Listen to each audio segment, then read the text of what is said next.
매일 밤 7시 73세 은정이 슬리퍼를 끌며 편의점으로 향하는 쓸쓸한 뒷모습. 어머니, 또 컵라면이세요? 몸에 안 좋은데. 편의점 사장의 안타까운 걱정이 이어진다. 아들 준호는 회사 동료들에게 우리 어머니요? 그냥 편의점 라면만 드시는 무능한 할머니예요라며 비하한다. 딸 선이는 손님들에게 우리 엄마는 매일 컵라면으로 연명하는 정말 창피한 존재예요라며 조롱한다. 작은 테이블에서 혼자 후루룩 라면을 먹으며 이게 내 인생의 전부구나라고 은정은 절망하는데. 오늘 사연 시작하기 전에 무료 버튼인 구독과 좋아요 꼭 눌러주세요. 그러면 여러분들께 복이 찾아올 거예요. 서울 변두리 허름한 원룸가에 위치한 낡은 빌라 3층. 그곳에 73세 최은정이 혼자 살고 있습니다. 저녁 7시가 되면 은정은 어김없이 슬리퍼를 끌며 계단을 내려가죠. 목적지는 건물 아래 편의점입니다. 형광등 불빛이 차갑게 비추는 그곳에서 은정은 늘 같은 자리, 라면 코너 앞에 서게 됩니다. 어머니, 또 오셨네요. 편의점 사장이 익숙한 듯 인사를 건넵니다. 은정은 작은 미소를 지으며 컵라면 하나를 집어들죠. 새우탕면, 언제나 똑같은 선택입니다. 카운터에서 계산을 마치고 뜨거운 물을 부어주는 사장을 보며 은정은 속으로 생각합니다. 고마운 사람이지. 나한테 말을 걸어주는 건 이 사람뿐이야. 은정의 하루는 언제나 똑같습니다. 아침에 일어나면 커피 한 잔에 식빵 한 조각, 점심은 편의점 김밥, 저녁은 컵라면. 이런 식사가 몇 년째 계속되고 있어요.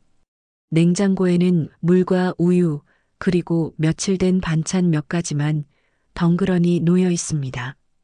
요리를 할 엄두가 나지 않아요. 혼자 먹을 밥을 차려놓고 앉아 있으면 더 쓸쓸해지거든요. 원룸으로 돌아와 작은 테이블에 앉아 라면을 먹는 시간, 그것이 은정에게는 하루 중 가장 조용하면서도 쓸쓸한 순간입니다. 벽에 걸린 낡은 달력을 보니 오늘은 일요일이네요. 아들 박준호와 딸 박선희가 안부 전화라도 할 법한데 휴대폰은 조용하기만 합니다. 지난주에도 그랬고 지지난주에도 마찬가지였어요. 은정은 휴대폰을 들여다봅니다. 통화 기록을 보니 마지막으로 준호에게서 온 전화가 한 달 전이네요. 그것도 엄마 안녕하세요? 바빠서 통화 짧게 할게요라며 2분도 안 되어 끊었던 통화였습니다. 선희는 더 심해요. 2달째 연락이 없어요. 가끔 은정이 먼저 전화를 걸면 엄마 손님 있어서 나중에 걸게요라고 하고는 정작 다시 전화를 주지 않죠. 박준호는 45세로 대기업 한빛그룹에서 부장으로 일하고 있습니다. 동료들 사이에서는 효자로 통하죠. 우리 부장님은 정말 어머니를 잘 모신다는 말을 자주 듣습니다.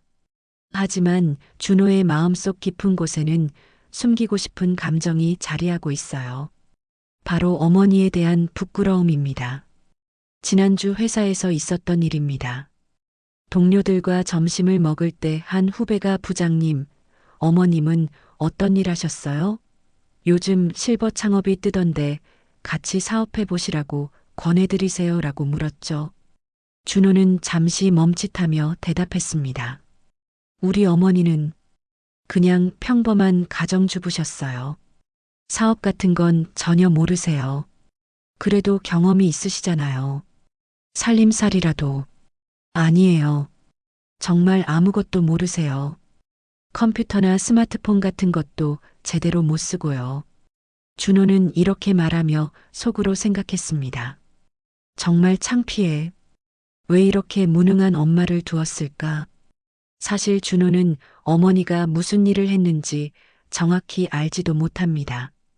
어릴 때부터 엄마는 아빠 돌아가신 후에 고생만 했다는 말만 들었으니까요.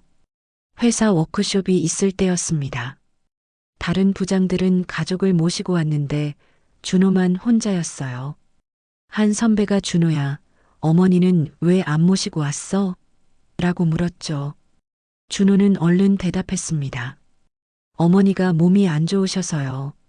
사람 많은 곳 별로 안 좋아하시거든요. 사실은 초대할 생각조차 하지 않았습니다. 허름한 옷차림에 촌스러운 말투를 가진 어머니를 동료들 앞에 어떻게 보여주겠어요? 저 사람이 우리 부장 어머니라고? 정말 초라한 애라는 소리를 들을 게 뻔했습니다. 둘째 딸 박선희는 43세로 강남 한복판에서 미용실을 운영하고 있습니다. 선희 뷰티 살롱이라는 간판을 달고 꽤 성업 중이죠. 고급 아파트에 사는 부유한 고객들을 상대하는 선희에게도 어머니는 골치 아픈 존재입니다. 며칠 전 있었던 일입니다. 단골 고객 중 한 명인 강남 아파트 부인이 물었어요. 사장님, 어머님은 뭐 하세요? 요즘 실버 미용 사업이 뜨던데 같이 해보시죠. 어르신들도 예뻐지고 싶어 하시거든요. 선희는 대수롭지 않게 대답했습니다. 우리 엄마는 그냥 시골 할머니예요. 세상 물정 하나도 몰라서 답답해 죽겠어요. 미용이 뭔지도 모르실걸요? 평생 파마 한 번 안 해보신 분이거든요. 그래도 한번 데려오세요. 제가 예쁘게 해드릴게요. 아니에요. 정말 촌스러우시거든요. 여기 오시면 다른 손님들이 불편해하실 것 같아요. 선희는 이렇게 말하며 속으로 생각했습니다. 정말 왜 이렇게 창피한 엄마를 두었을까? 친구들 엄마는 다들 멋있게 차려입고 다니는데 친구들이 어머니도 같이 모시고 와서 차나 마시자고 할 때마다 항상 거절했어요. 엄마는 사람 많은데 싫어해서요라며 핑계를 댔습니다. 은정은 이런 자식들의 마음을 모르지 않습니다. 가끔 준호가 전화할 때 들리는 목소리 톤에서 선희가 급하게 통화를 끊을 때의 분위기에서 느껴지거든요. 특히 명절 때 잠깐 들르는 자식들의 표정을 보면 확실히 알 수 있어요. 빨리 인사만 하고 가려는 기색, 이웃들과 마주치는 걸 꺼려하는 모습들, 엘리베이터에서 다른 사람들을 만나면 어색해하는 표정들 말입니다. 그래, 저 애들한테 난 그냥 불편한 존재지. 가난하고 무식한 엄마. 자랑할 것 하나 없는 늙은이. 차라리 없는 게 나을 것 같은 짐덩어리 같은 존재. 은정은 컵라면을 먹으며 이런 생각에 잠겨 있었습니다. 그런데 문득 창밖을 보니 같은 빌라에 사는 김할머니가 손자와 함께 산책을 나가는 모습이 보였어요. 손자는 할머니 손을 꼭 잡고 웃으며 할머니, 오늘 치킨 먹으러 가요. 라고 말하고 있었죠. 김할머니도 활짝 웃으며 그래, 우리 손자가 좋아하는 곳으로 가자라고 대답했습니다. 부럽다. 저런 자식을 둔 사람들은 얼마나 행복할까. 나도 저런 손자 하나 있었으면. 은정의 눈가에 살짝 눈물이 맺혔습니다. 준호와 선희 둘 다 결혼은 했지만 아직 아이가 없어요. 아니, 정확히는 아이를 가질 생각이 없다고 하더군요. 요즘 세상에 애 키우기 너무 힘들다면서 말이에요. 하지만 은정에게는 자식들이 전혀 모르는 비밀이 있습니다. 원룸 한쪽 구석에 있는 낡은 벽장, 그 깊숙한 곳에 숨겨진 작은 금꼬말이에요. 겉보기에는 그냥 오래된 서류함 같지만 그 안에는 세상을 깜짝 놀라게 할 놀라운 것들이 보관되어 있습니다. 은정은 라면을 다 먹고 금고를 열어봅니다. 40년 전 작성된 사업자 등록증에는 한빛전자 공동대표이사 강은정이라고 선명하게 적혀 있어요. 각종 법적 문서들, 토지 등기부등본, 특허권 증서, 그리고 가장 중요한 두툼한 주식 증서까지. 그 주식 증서에 적힌 숫자를 보면 현재 가치로 수백억 원어치입니다. 언젠가는 이 모든 진실이 밝혀질 거야. 그때가 되면 저 애들이 얼마나 놀랄까. 자신들이 그렇게 부끄러워하던 엄마가 사실은. 은정은 문서들을 다시 금고에 넣으며 쓸쓸하게 웃었습니다. 그 다음 날 오후 은정의 휴대폰이 울렸습니다. 선희에게서 온 전화였어요. 엄마, 내일 미용실로 오세요. 머리 좀 해드릴게요. 갑작스러운 연락에 은정은 당황했습니다. 평소 같으면 바쁘다며 피하던 선희가 먼저 연락을 해온 것이었거든요. 갑자기 왜 그래? 괜찮아. 아니에요. 엄마 머리 너무 산발이에요. 그냥 한번 오세요. 우리 미용실 단골 손님들한테도 소개해 드릴게요. 선희의 목소리에는 평소와 다른 어떤 기색이 느껴졌습니다. 마지못해 하는 듯한 의무감 같은 것 말이에요. 하지만 은정은 딸의 제안을 거절할 수 없었어요. 자식이 먼저 연락을 해온 것이 몇 달 만인지 모르겠거든요. 혹시 선희가 마음을 바꾼 걸까? 엄마를 조금이라도 생각해 주는 건 아닐까? 그날 밤 은정은 옷장을 뒤졌습니다. 딸의 미용실에 가기에 적당한 옷을 찾기 위해서였어요. 하지만 옷장에는 낡은 옷들만 가득했습니다. 그나마 가장 나은 검은색 블라우스를 꺼내 다림질을 했어요. 신발도 닦고 가방도 정리했습니다. 오랜만에 딸과 시간을 보낼 생각에 은정의 마음은 조금 설레기도 했어요. 다음 날 오후 2시, 은정은 강남에 위치한 선희의 미용실 앞에 섰습니다. 선희 뷰티 살롱이라는 화려한 간판이 눈에 들어오네요. 조명이 반짝거리고 유리창 너머로 보이는 실내는 정말 고급스러웠어요. 크리스털 샹들리에가 달려있고 대리석 바닥에 가죽 소파까지. 직원들도 모두 깔끔한 유니폼을 입고 있었습니다. 은정은 자신의 낡은 옷차림을 내려다보며 잠시 망설였습니다. 내가 여기 들어가도 될까?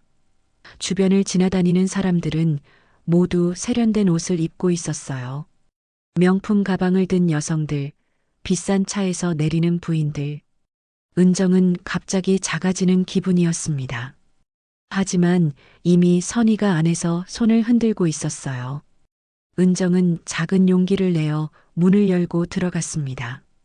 따르릉, 문 벨소리와 함께 향긋한 샴푸 냄새가 코끝을 스쳤어요. 어머니 오셨네요. 선희가 밝게 인사했지만 어딘가 어색한 기색이 역력했어요. 평소보다 목소리 톤이 높았고 웃음도 어색했습니다. 미용실 안에는 5명의 손님들이 있었어요. 모두 고급스럽게 차려입은 40에서 50대 여성들이었죠. 머리부터 발끝까지 명품으로 무장한 모습들이었습니다. 은정의 소박한 차림새와는 너무나 대조적이었어요. 한 손님이 은정을 힐끗 쳐다보더니 옆 사람과 뭔가 속삭였습니다. 은정은 얼굴이 화끈거렸어요. 선희는 은정을 구석진 자리로 안내했습니다. 여기 앉으세요. 제가 예쁘게 해드릴게요. 하지만 은정은 눈치챘어요. 선희가 다른 손님들이 잘 보이지 않는 구석 자리를 일부러 선택한 것을 말이에요. 마치 은정을 숨기려는 듯한 행동이었습니다. 선희야, 왜 여기 앉혀? 저쪽 자리가 더 밝은데. 아니에요, 엄마. 여기가 더 조용해서 좋아요. 편하게 쉬세요. 머리를 감고 있는 동안 은정은 주변 대화를 들을 수밖에 없었습니다. 한 손님이 호기심 어린 목소리로 말했어요. 사장님, 어머님이 오셨네요? 정말 닮으셨어요. 어머님 연세가 어떻게 되세요? 아, 네. 오랜만에 와서 머리 좀 해드리려고요. 선희의 대답이 어색했어요. 나이는 대답하지 않았죠. 다른 손님이 끼어들었습니다. 어머님은 평소에 뭐 하세요? 우리 엄마는 요즘 실버 모델 하신다고 바쁘시던데. 요즘 어르신들 정말 활발하시잖아요. 선희는 잠시 멈칫했습니다. 그리고는 어색한 웃음을 지으며 대답했어요. 우리 엄마는 그냥 평범하게 지내세요. 세상 물정 하나도 몰라요. 정말 촌스럽죠? 은정의 가슴이 찌릿했습니다. 하지만 더 충격적인 말이 이어졌어요. 우리 엄마는 진짜 답답해요. 스마트폰도 제대로 못 쓰고 카드 결제도 몰라서 항상 현금만 들고 다녀요. 그냥 시골 할머니 수준이에요. 인터넷 쇼핑 같은 것도 당연히 모르고요. 손님들이 웃었습니다. 요즘 어르신들도 다 하시던데.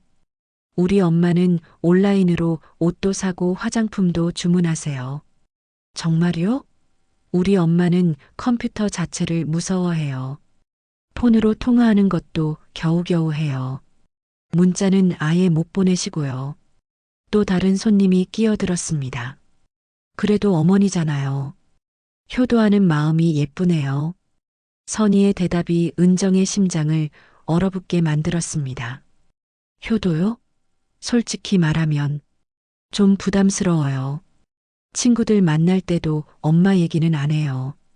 창피하거든요. 특히 여기 오시는 분들처럼 교양 있는 분들 앞에서는 더욱이요. 은정은 귀를 의심했습니다. 자신의 딸이 그것도 손님들 앞에서 이런 말을 하다니. 은정의 눈에서 눈물이 흘러내렸어요. 하지만 선희는 전혀 모르는 듯 계속 머리를 만지작거리며 말을 이었습니다. 진짜 우리 엄마 보시면 깜짝 놀라실 거예요. 완전 촌티 폭발이거든요. 옷도 맨날 똑같은 거 입고 말투도 완전 시골 사투리예요. 가끔 전화 오면 빨리 끊고 싶어져요. 특히 손님들 있을 때 전화 오면 정말 곤란해요. 한 손님이 웃으며 말했습니다. 사장님이 워낙 세련되셔서 그런 느낌이 안 나는데요. 제가 노력을 많이 했거든요. 엄마처럼은 안 되겠다고 생각해서요. 솔직히 어릴 때부터 엄마가 부끄러웠어요. 학교 행사 때도 다른 엄마들은 다 예쁘게 차려입고 오는데 우리 엄마만 이상했거든요. 은정은 더 이상 참을 수 없었습니다. 의자에서 벌떡 일어나 말했어요. 선희야, 그만해. 미용실이 갑자기 조용해졌습니다. 드라이어 소리도 수다 소리도 모두 멈췄어요. 모든 시선이 은정에게 집중되었습니다. 선희는 당황한 표정으로 말했습니다. 엄마, 농담이었어요. 그냥 손님들이랑 얘기하던 거예요. 농담? 은정의 목소리가 떨렸어요. 내가 그렇게 창피한 엄마야? 그렇게 부끄러운 존재야? 내가 살면서 그렇게 지우고 싶은 흑역사야? 손님들이 어색한 분위기를 감지하고 수군거리기 시작했습니다. 직원들도 어쩔 줄 몰라 했어요. 선희는 얼굴이 빨개졌습니다. 엄마, 여기서 이러지 마세요. 손님들 있잖아요. 나중에 집에서 얘기해요. 집에서? 너는 집에도 안 오잖아. 전화도 안 하고. 이제야 알겠다. 나는 너희들한테 그냥 숨기고 싶은 존재구나. 창피해서 남들한테 소개도 못할 엄마. 은정은 머리에 물이 뚝뚝 떨어지는 채로 미용실을 나갔습니다. 선희가 뒤쫓아 나왔지만 은정은 돌아보지 않았어요.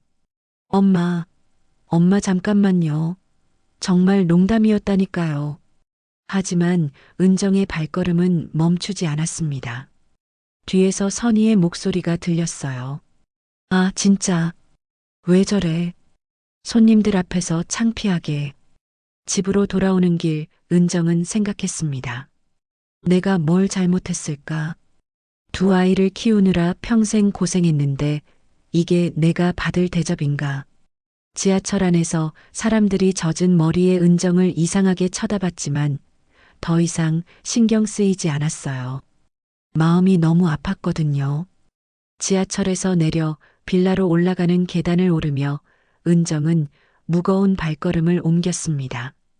2층, 3층. 평소보다 계단이 더 가파르게 느껴졌어요. 원룸 문을 열고 들어서자 텅 빈 집이 더욱 쓸쓸하게 다가왔습니다. 원룸에 도착한 은정은 화장실 거울을 보며 한숨을 쉬었습니다. 반쯤 젖은 머리, 충혈된 눈, 초라한 모습의 자신이 보였어요. 그래, 선희 말이 맞아. 나는 정말 촌스럽고 초라한 할머니야. 거울 속 자신의 모습이 너무나 처참해 보였습니다. 73년을 살아온 세월의 무게가 고스란히 얼굴에 새겨져 있었어요. 은정은 젖은 머리를 수건으로 말리며 선희의 말들을 되새겼습니다. 창피한 엄마, 촌스러운 할머니, 부끄러운 존재. 그 말들이 가슴에 비수처럼 박혀서 떠나지 않았어요. 내가 정말 그렇게 창피한 존재일까?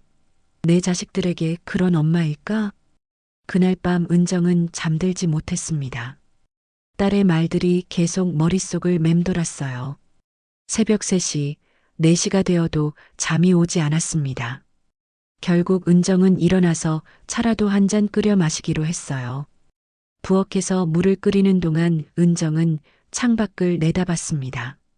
새벽 시간이라 거리는 조용했어요. 가로등만이 쓸쓸하게 빛나고 있었죠. 나도 저 가로등처럼 혼자 서 있는 건 아닐까? 그런 생각이 들었습니다. 다음 날 아침 은정은 어제와 똑같이 편의점에 라면을 사러 갔습니다. 하지만 평소와 달리 사장이 걱정스러운 표정으로 말을 걸었어요. 어머니, 어제 무슨 일 있으셨어요? 표정이 안 좋으시던데. 혹시 아프신 거 아니에요? 아니에요. 그냥 좀 피곤해서요. 요즘 날씨가 변덕스러워서 감기 조심하세요. 어머니 혼자 사시니까 더 신경 쓰셔야 해요. 사장의 따뜻한 말에 은정의 마음이 조금 따뜻해졌습니다. 적어도 이 사람은 자신을 걱정해주고 있었으니까요. 가족분들은 잘 지내시죠? 요즘 젊은 사람들 바쁘다고 부모님 안부도 잘 안 묻던데. 은정은 쓴웃음을 지었습니다. 잘 지내죠. 뭐, 각자 바쁘게 살고 있어요. 거짓말이었지만 남에게까지 자신의 처지를 이야기하고 싶지는 않았어요. 자식들이 자신을 창피해 한다는 사실을 다른 사람에게 털어놓기에는 너무 부끄러웠거든요. 집으로 돌아와서 라면을 끓이려는데 현관문 아래로 뭔가 밀려 들어온 게 보였습니다. 하얀 편지 봉투였어요. 은정은 고개를 갸웃했습니다. 요즘 누가 편지를 보내나요? 보통은 광고지나 공과금 고지서만 오는데 말이에요. 봉투를 집어들고 보니 고급스러운 종이에 한빛그룹이라는 로고가 금색으로 인쇄되어 있었어요. 봉투 자체도 평범한 게 아니라 두껍고 고급스러운 재질이었습니다. 한빛그룹? 은정의 심장이 두근거렸습니다. 그건 준호가 다니는 회사 이름이었거든요. 혹시 준호가 회사를 통해서 편지를 보낸 걸까요? 아니면 회사에서 가족 행사 초대장이라도 보낸 건가요? 설마 준호가 나를 회사 행사에 초대한 건 아니겠지? 그 아이가 그럴 리 없는데. 손이 떨리는 걸 느끼며 봉투를 열어보니 고급스러운 초대장이 들어 있었습니다. 금테두리가 둘러진 두꺼운 카드지에 한빛그룹 창립 40주년 기념 주주총회라는 제목이 금색 글씨로 인쇄되어 있었어요. 은정은 당황했습니다. 왜 나한테 주주총회 초대장이 왔지? 나는 한빛그룹 주주가 아닌데. 준호가 실수로 집 주소를 잘못 적은 건가? 하지만 초대장을 자세히 보니 더 놀라운 사실이 있었습니다. 수신인 이름이 최은정이 아니라 강은정으로 되어 있었던 거예요. 결혼 전 은정의 원래 성이었죠. 40년 동안 사용하지 않았던 이름이었습니다. 누가 내 옛날 이름을 알고 있을까? 은정의 머리가 복잡해졌습니다. 결혼한 후로는 줄곧 최은정으로 살아왔는데 강은정이라는 이름을 아는 사람이 있다는 게 이상했어요. 그리고 초대장 뒷면에는 손글씨로 짧은 메모가 적혀 있었습니다. 글씨체를 보는 순간 은정의 온몸에 소름이 돋았어요. 강은정. 아니, 최은정. 당신이 돌아올 거라 생각했다. 40년 만이군. 오랜만이다. 많은 이야기를 나누고 싶다. 마이너스 오성호. 은정의 손이 떨렸습니다. 초대장이 바닥에 떨어질 뻔했어요. 오성호. 그 이름을 본 순간 40년 전 기억들이 파도처럼 밀려왔습니다. 남편과 함께 한빛전자를 창업했던 때 남편이 세상을 떠난 후 혼자 회사를 이끌었던 시절, 그리고 오성우의 배신으로 모든 것을 잃었던 그 악몽 같은 시간들 말이에요. 은정은 의자에 주저앉았습니다. 다리에 힘이 빠졌어요. 오성우가 살아있다고? 그리고 한빛그룹에 있다고? 갑자기 모든 퍼즐이 맞춰지기 시작했어요. 준호가 다니는 한빛그룹이 바로 자신이 창업했던 한빛전자가 커진 회사였던 거예요. 그럼 준호는, 내 아들은 지금 내가 만든 회사에서 일하고 있는 거야? 은정의 머리가 어지러웠습니다. 이런 우연이 있을 수 있을까요? 아니, 이게 정말 우연일까요? 은정은 서둘러 벽장으로 가서 금고를 열었습니다. 손이 떨려서 비밀번호를 제대로 누르기도 힘들었어요. 40년 전 서류들을 뒤지다가 한빛전자 사업자 등록증을 찾아냈습니다. 거기에는 분명히 공동대표이사 강은정, 박철수라고 적혀 있었어요. 그리고 주식 배분표를 보니 은정이 지분의 60%를 보유하고 있었습니다. 남편 박철수가 30%, 그리고 당시 직원이었던 오성우가 10%를 가지고 있었어요. 그럼 지금도 내가 한빛그룹의 최대 주주라는 말인가? 은정의 머리가 복잡해졌습니다. 40년 동안 숨어 지내는 사이에 회사가 어떻게 변했는지, 자신의 지분이 어떻게 처리되었는지 전혀 모르는 상황이었거든요. 하지만 적어도 법적으로는 자신이 최대 주주일 가능성이 높았어요. 은정은 낡은 컴퓨터를 켜고 한빛그룹을 검색해 봤습니다. 인터넷 속도가 느려서 페이지가 뜨는데 시간이 걸렸어요. 하지만 화면에 나타난 내용을 보고 은정은 깜짝 놀랐습니다. 놀랍게도 한빛그룹은 지금 대한민국 10대 대기업 중 하나가 되어 있었어요. 전자, IT, 건설, 금융, 유통 등 다양한 사업을 하는 거대한 기업 집단이었습니다. 직원 수만 해도 10만 명이 넘었고 매출액은 수십조 원에 달했어요. 그리고 회사 연역을 보니 더욱 화가 났습니다. 1984년 오성우 창업이라고 되어 있었던 거예요. 자신과 남편의 이름은 어디에도 없었습니다. 저놈이 역사까지 조작했구나.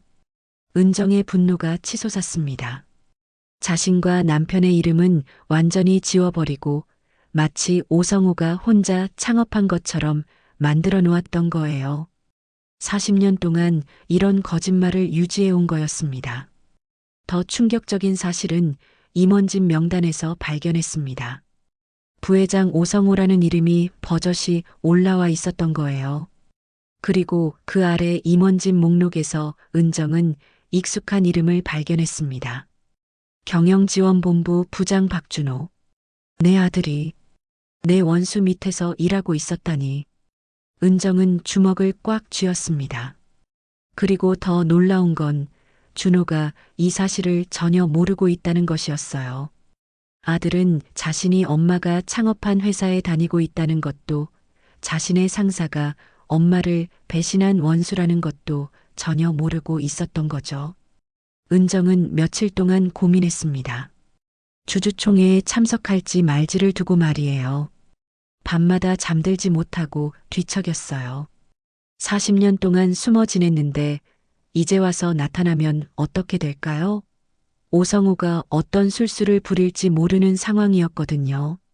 하지만 선의의 모욕적인 말들이 계속 떠올랐습니다. 창피한 엄마, 촌스러운 할머니, 부끄러운 존재. 그리고 준호 역시 마찬가지일 거라는 생각이 들었어요. 두 자식 모두 가난하고 무식한 엄마를 부끄러워하고 있었으니까요. 이제는 숨지 말자. 은정이 결심했습니다.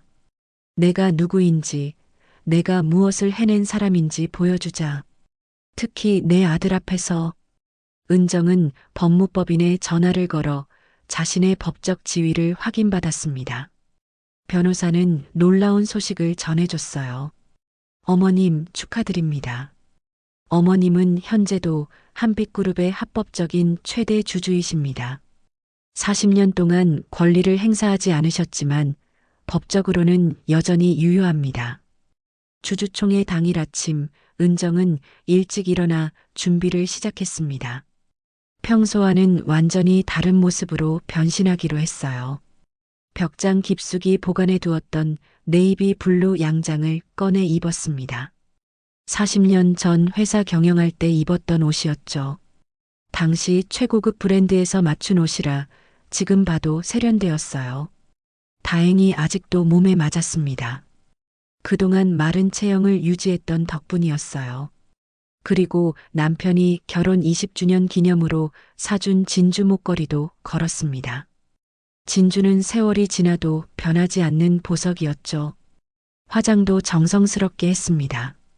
40년 동안 제대로 화장을 해본 적이 없었는데 옛날 기억을 되살려 차근차근 했어요.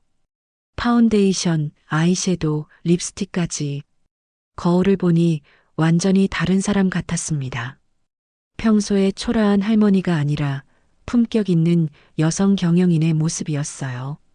은정은 자신감을 되찾았습니다. 그래, 나는 이런 사람이었어. 한때는 수많은 직원들을 이끌었던 경영자였다고. 머리도 미용실에 가서 단정하게 정리했습니다. 다른 미용실이었어요. 선의의 미용실은 갈 수 없었거든요. 미용사가 어머님, 오늘 특별한 일 있으신가요? 정말 우아하게 변하셨네요 라고 말했을 때 은정은 뿌듯했어요. 구두도 40년 전에 샀던 정품 하이힐을 신었습니다. 가방도 명품 핸드백을 들었어요. 모든 게 옛날 물건들이었지만 좋은 건 세월이 지나도 좋은 법이었습니다. 택시를 타고 한빛그룹 본사로 향하는 길, 은정의 마음은 복잡했습니다. 떨리기도 하고 설레기도 했어요. 40년 만에 오성우와 대면하게 될 거였고 무엇보다 준호 앞에서 자신의 진짜 모습을 보여줄 수 있을 거였거든요. 한빛그룹 본사는 강남 한복판에 위치한 50층짜리 마천루였습니다. 은정이 마지막으로 본 한빛전자는 작은 공장 건물이었는데 이제는 이런 거대한 빌딩을 소유하고 있었네요. 내가 만든 회사가 이렇게 커졌구나. 복잡한 심정이었어요. 기쁘기도 하고 씁쓸하기도 했습니다. 로비에 들어서자 화려한 샹들리에와 대리석 바닥이 눈에 들어왔어요. 천장은 몇 층 높이로 뚫려 있었고 분수대까지 있었습니다. 정말 대기업다운 위용이었어요. 벽면에는 한빛구름 연역이 전시되어 있었는데 여전히 1984년 오성우 창업이라고 적혀 있었습니다. 은정은 이를 악물었어요. 저 거짓말을 오늘 바로잡을 거야. 로비 한쪽에는 한빛그룹의 계열사들을 소개하는 전시관도 있었어요. 전자, IT, 건설, 금융, 유통, 미디어까지 정말 거대한 기업 집단이 되어 있었습니다. 이 모든 게 내 회사에서 시작된 거야. 엘리베이터를 타고 40층으로 올라가는 동안 은정의 심장이 두근거렸습니다.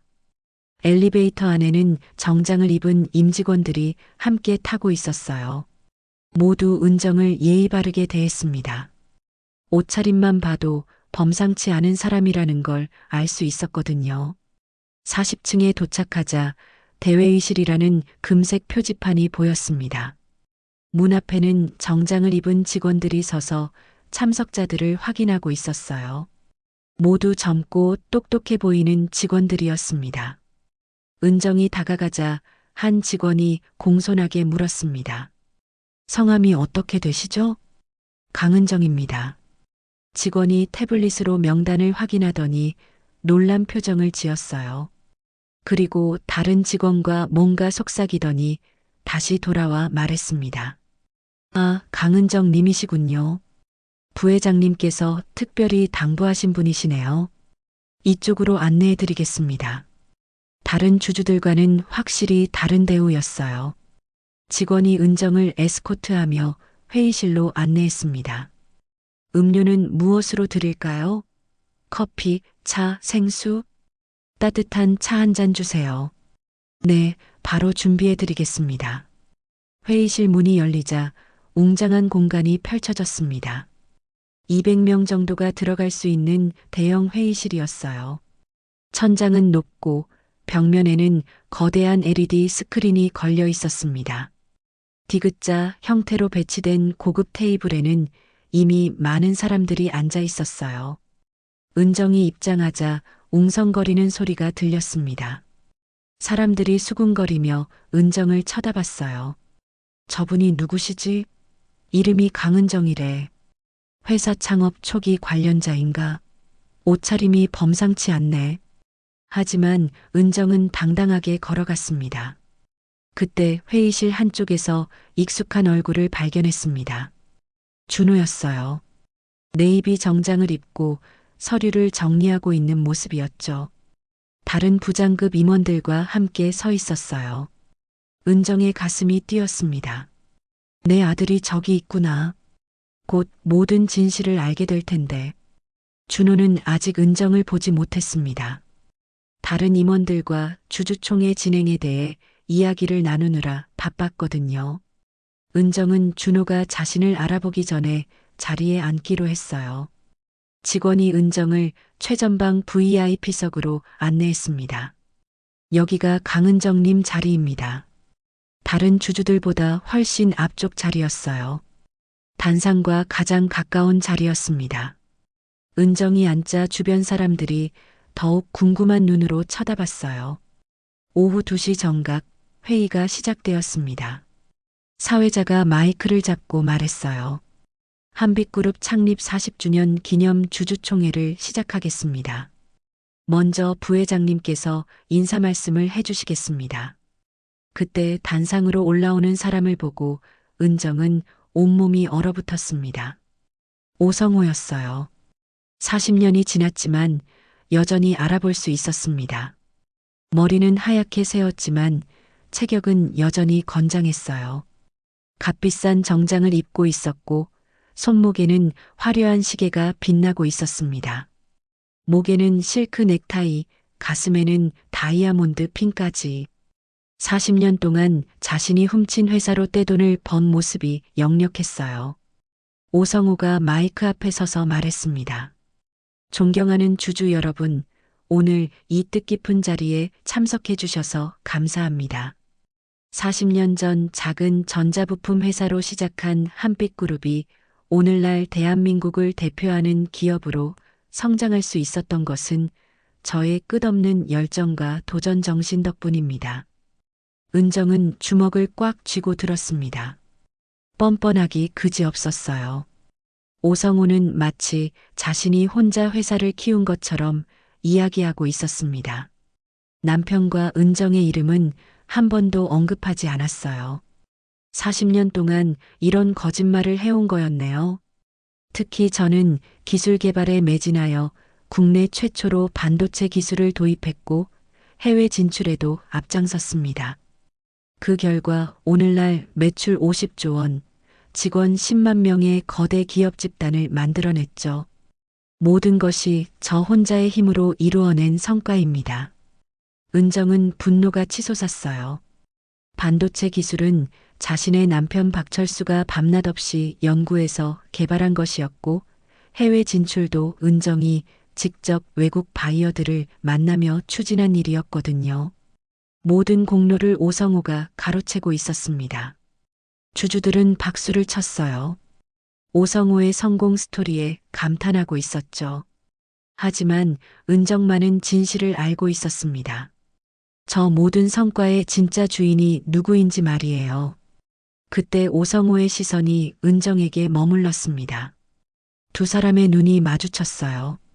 오성호의 표정이 순간 굳어졌습니다. 40년 만에 보는 은정의 모습에 당황한 것 같았어요. 하지만 곧 억지로 미소를 지으며 말을 이었습니다. 오늘은 특별한 손님도 함께 하셨습니다. 과거 우리 회사와 인연이 있으셨던 분이시죠. 아주 오래된 인연입니다. 준호는 아직 상황을 파악하지 못하고 있었습니다. 상사의 수행을 위해 회의실 뒤쪽에 서 있다가 부회장이 특별한 손님을 언급하자 고개를 돌렸어요. 그리고 최전방 VIP석에 앉아 있는 우아한 여성을 보았습니다. 처음에는 누군지 몰랐어요. 그 여성의 뒷모습만 보였거든요. 고급스러운 네이비 양장, 단정하게 올린 머리, 품격 있는 자세. 도대체 누구일까 궁금했죠. 하지만 그 여성이 고개를 돌려 자신을 바라보는 순간 준호의 눈이 휘둥그레졌습니다. 엄마. 준호는 자신의 눈을 의심했어요. 분명히 자신의 어머니 얼굴이었는데 전혀 다른 사람 같았거든요. 평소에 보던 초라한 할머니가 아니라 세련되고 품격 있는 여성의 모습이었으니까요. 화장도 완벽하게 했고 옷차림도 고급스러웠어요. 은정이 준호를 바라보며 작은 미소를 지었습니다. 아들의 당황한 표정이 역력했어요. 준호는 눈을 비비며 다시 확인했지만 분명히 자신의 어머니였습니다. 하지만 도저히 믿어지지 않았어요. 준호의 머리가 복잡해졌습니다. 엄마가 왜 여기 있지? 그것도 저런 모습으로? 한빛그룹 주주총회에 초대받을 정도로 평소 편의점 라면으로 연명하던 가난한 어머니가 어떻게 이런 고급스러운 옷을 입고 대기업 주주총회에 앉아 있을 수 있을까요? 옆에 있던 동료 과장이 속삭였습니다. 준호야, 저분 누구야? 부회장님이 특별히 언급하시네. 정말 품격 있어 보이는데. 준호는 대답할 수 없었어요. 설마 제 어머니입니다라고 할 수는 없었거든요. 상황이 너무 이상했으니까요. 게다가 평소 동료들에게 우리 어머니는 무식하고 가난하다고 말해왔는데 갑자기 저런 모습을 보여줄 수는 없었어요. 모르겠어. 처음 보는 분인데. 준호는 거짓말을 했습니다. 자신의 어머니를 모른다고 한 거예요. 너무나 당황스러웠거든요. 그때 더 충격적인 일이 벌어졌습니다. 사회자가 마이크를 잡고 발표했어요. 이제 오늘의 주요 안건을 논의하기 전에 특별한 발표가 있겠습니다. 오늘 회의에 참석하신 강은정님은 한빛그룹의 원래 공동 창업자이시자 현재 최대 주주이십니다. 회의실이 순간 조용해졌습니다. 핀 떨어지는 소리까지 들릴 정도였어요.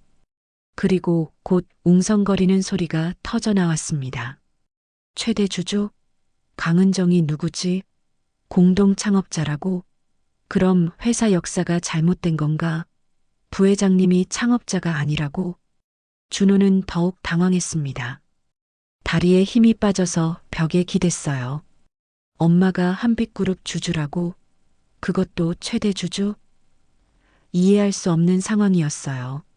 자신이 알고 있던 어머니는 가난하고 무식한 할머니였는데 어떻게 대기업의 창업자일 수 있단 말인가요? 준호는 갑자기 지난 몇 년간의 일들이 떠올랐습니다. 부회장 오성호가 자신에게 특별한 관심을 보였던 것, 다른 부장들보다 빨리 승진을 시켜준 것, 그리고 가끔 어머니에 대해 묘하게 물어봤던 것들 말이에요. 6개월 전 있었던 일이었습니다. 오성우 부회장이 준호를 개인 사무실로 불러서 말했어요. 준호군, 혹시 어머니 성함이 어떻게 되나? 결혼 전 성함 말이야. 최은정입니다. 결혼 전에는 강 씨였던 것 같은데요. 왜 그러시죠? 아, 그냥 궁금해서. 혹시 어머니가 예전에 사업을 하신 적이 있나? 회사 일 같은 거. 아니요. 평생 가정주부셨어요.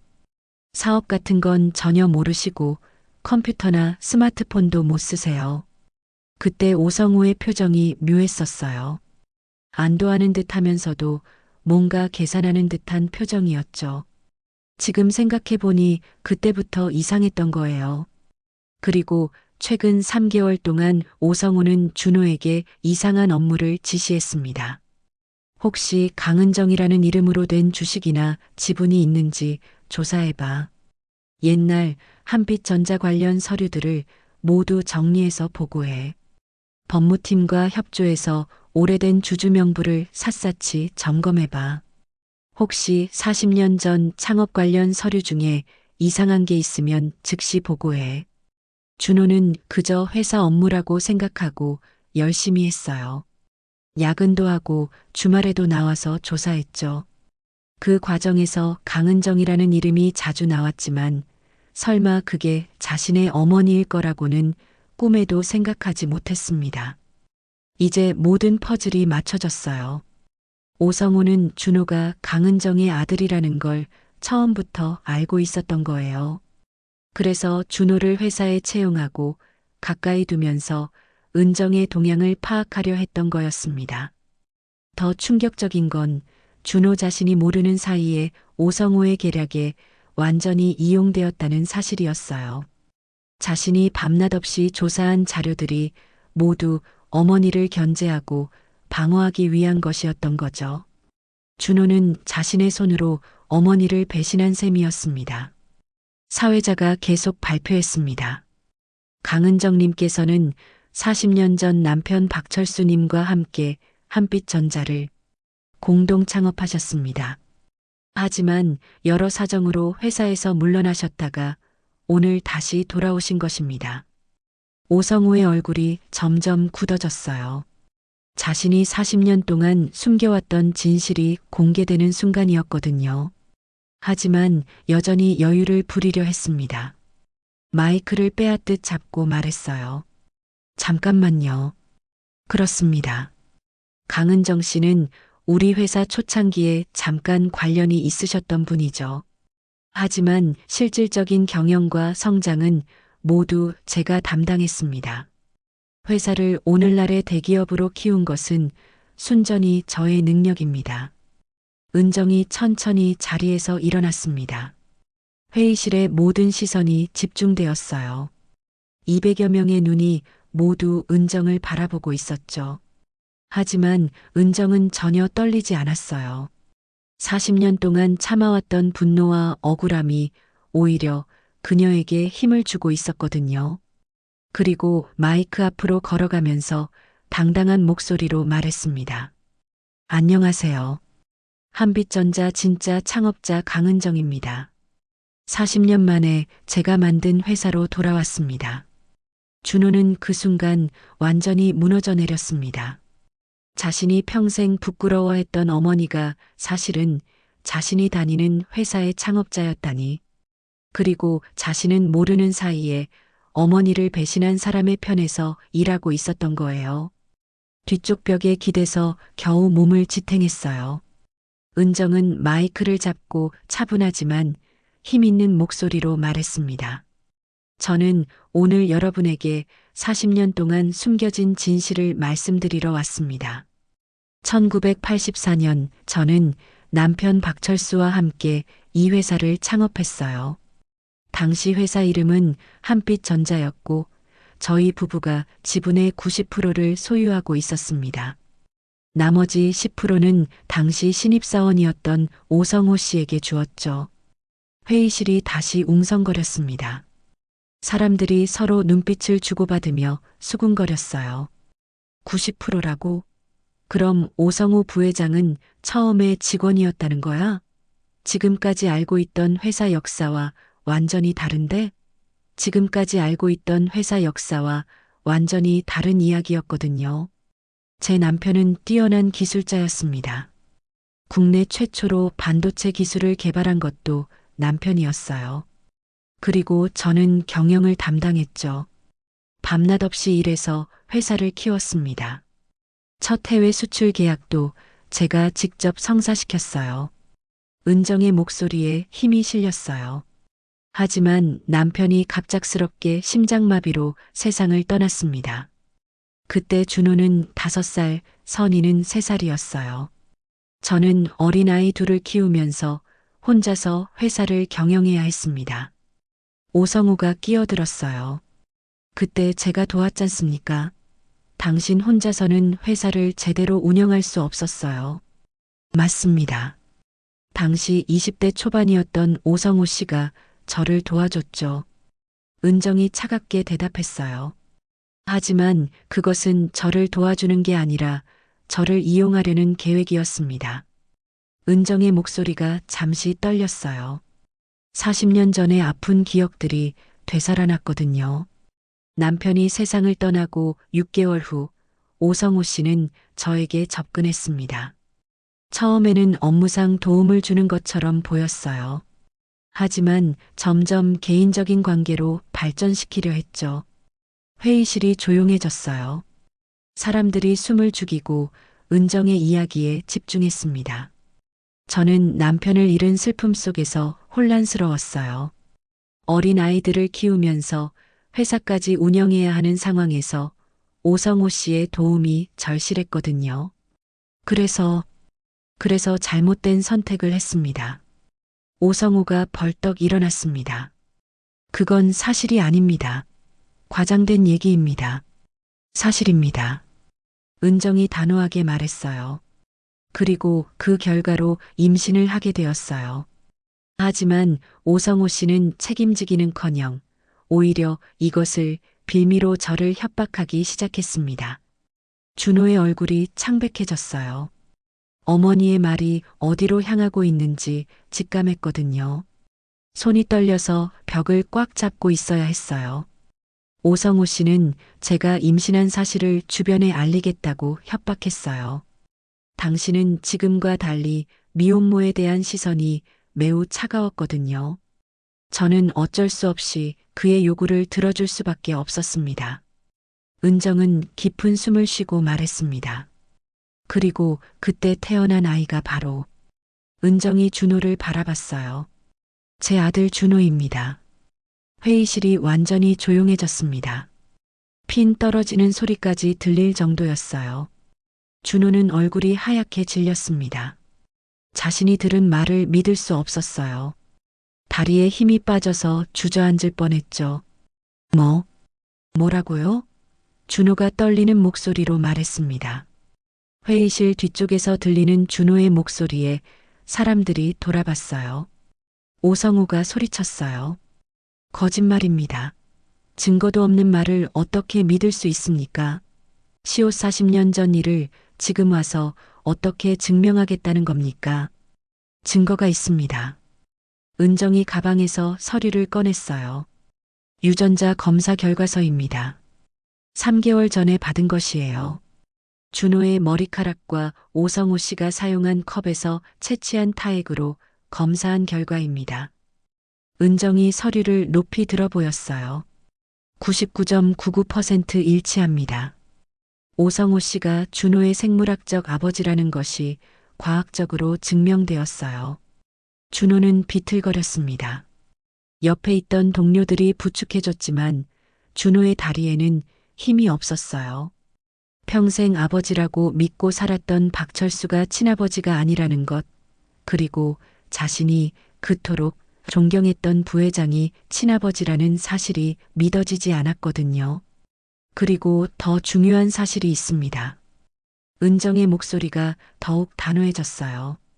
오성호 씨는 저를 임신시킨 후 제가 약해진 틈을 타서 회사를 빼앗아 갔습니다. 법적 허점을 이용해서 저의 서명을 위조하고 가짜 계약서를 만들어 저를 궁지로 몰았어요. 그렇다면 한 주주가 떨리는 목소리로 질문했습니다. 지금까지 우리가 알고 있던 회사 역사는 모두 거짓이었다는 말씀인가요? 그렇습니다.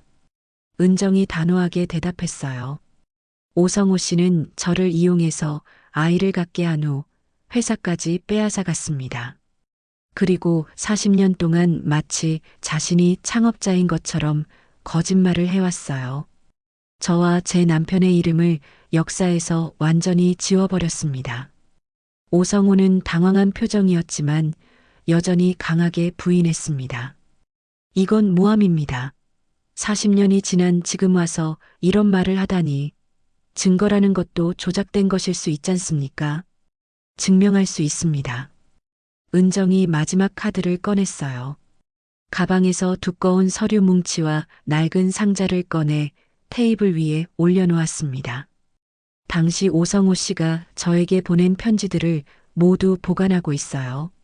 그리고 회사 계좌에서 개인 계좌로 돈을 빼돌린 증거, 제 서명을 위조한 서류들까지. 회의실의 분위기가 급격하게 변했습니다. 웅성거리던 소리들이 완전히 멈췄어요. 200여 명의 사람들이 모두 숨을 죽이고 은정을 바라보고 있었습니다. 핸드폰으로 몰래 촬영하는 사람들도 보였어요. 이미 이 상황이 외부로 알려지기 시작한 것 같았습니다.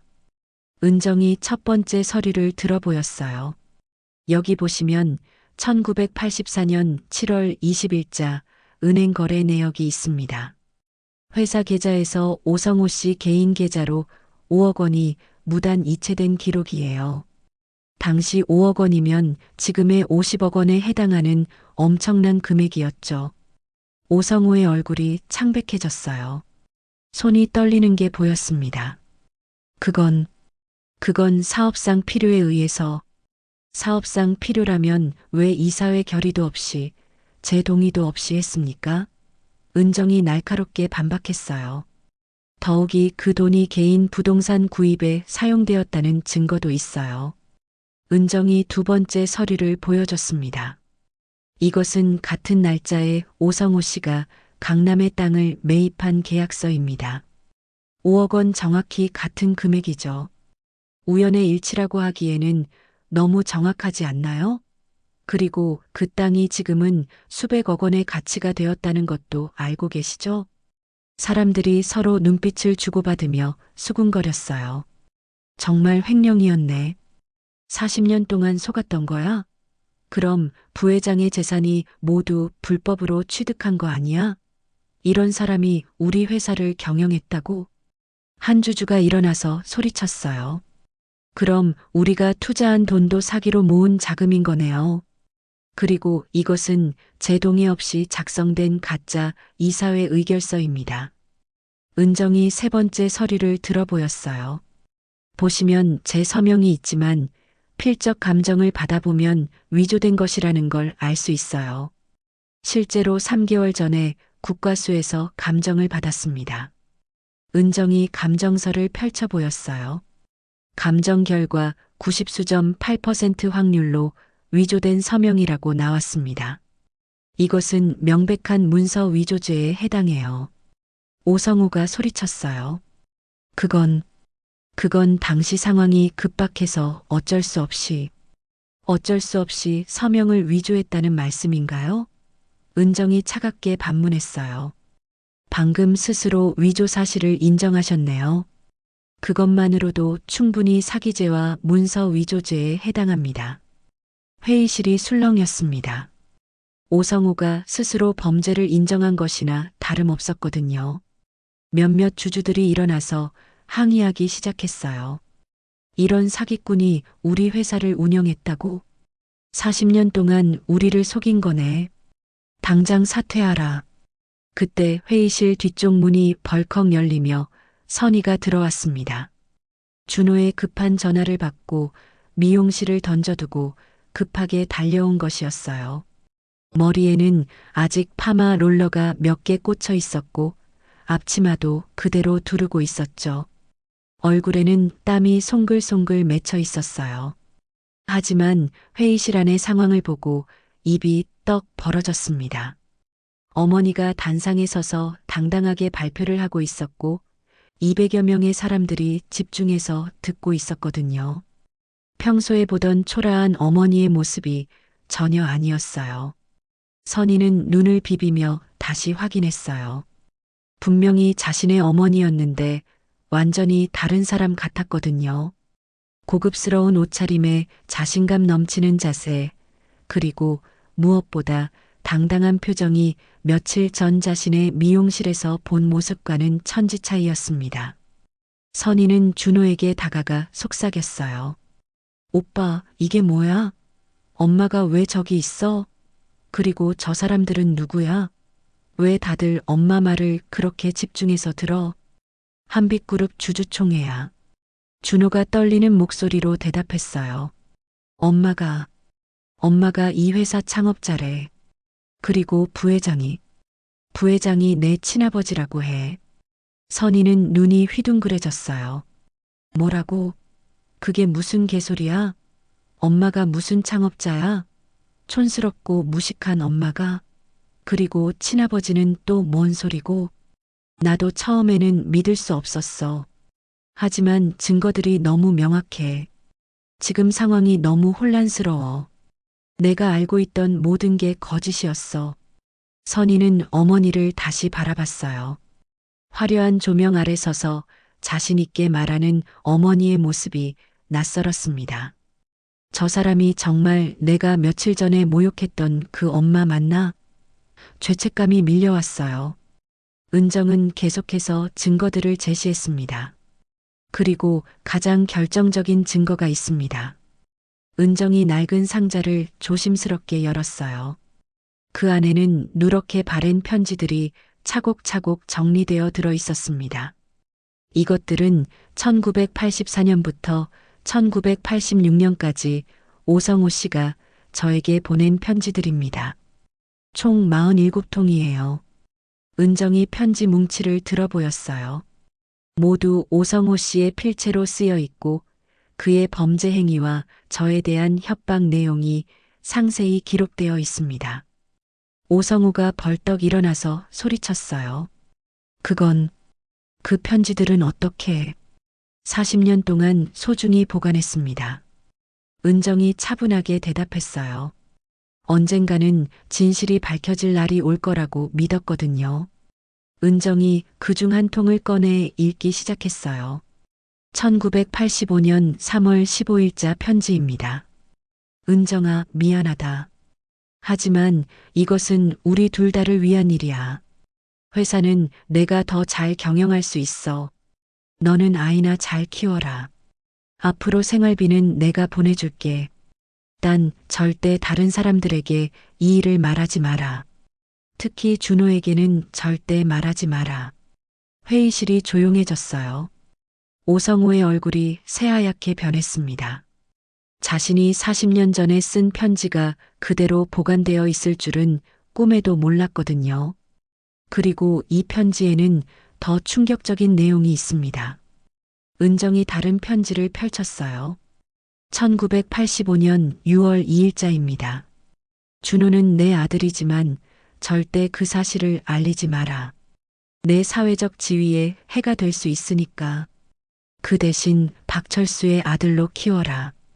그게 모두에게 좋은 일이야. 만약 이 비밀을 누설하면 너와 아이의 생활비 지원을 중단하겠다. 그리고 회사에서도 완전히 축출하겠다. 준호는 그 순간 완전히 무너졌습니다. 벽에 기대고 있던 몸이 바닥으로 주저앉았어요. 동료들이 급하게 부축했지만 충격이 너무 컸습니다.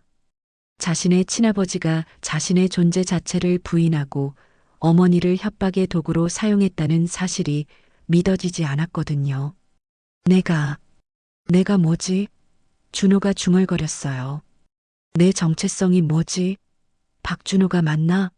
오준호인가? 선희도 마찬가지였어요. 얼굴이 창백해지며 준호에게 다가갔습니다. 오빠, 그럼 우리가 이복남매라는 거야? 아빠가 다르다는 거야? 그런 것 같아. 준호가 힘없이 대답했어요. 내가 알고 있던 모든 게 거짓이었어. 평생 존경해왔던 아버지는 친아버지가 아니었고 존경했던 상사는 나를 버린 친아버지였어. 오성호가 더 이상 참지 못하고 벌떡 일어나 소리쳤습니다. 그만해. 그만하라고. 40년 전 일을 지금 와서 들춰내서 뭐 하겠다는 거야. 과거는 과거일 뿐이야. 과거가 과거일 뿐이라고요? 은정이 분노에 찬 목소리로 반박했어요. 40년 동안 저는 이 진실을 숨기고 살았어요. 제 아들이 자신의 친아버지를 모른 채 살아가는 걸 지켜봤고요. 그리고 당신은 제가 만든 회사로 떼돈을 벌면서 마치 당신이 창업자인 양 행세해왔잖아요. 은정의 목소리가 떨렸어요. 40년 동안 억눌러왔던 모든 감정이 터져 나오고 있었거든요. 당신 때문에 저는 40년 동안 초라하게 살았어요. 편의점 라면으로 연명하면서 제 아이들이 저를 부끄러워하는 걸 지켜봐야 했어요. 하지만 이제는 더 이상 참을 수 없어요. 그때 회의실 문이 열리며 정장을 입은 남성들이 들어왔습니다. 검찰 수사관들이었어요. 은정이 미리 신고해둔 것이었죠. 수사관들은 은정이 제출한 증거들을 이미 검토한 상태였습니다. 오성우 씨 사기와 횡령, 문서 위조 혐의로 긴급 체포합니다. 수사관이 수갑을 꺼내며 말했어요.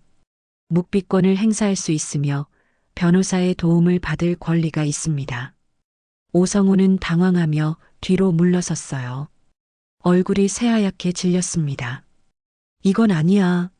40년 전 일을 지금 와서. 시효도 다 지났을 텐데. 횡령과 사기에는 공소시효가 적용되지 않는 경우가 있습니다. 수사관이 단호하게 말했어요.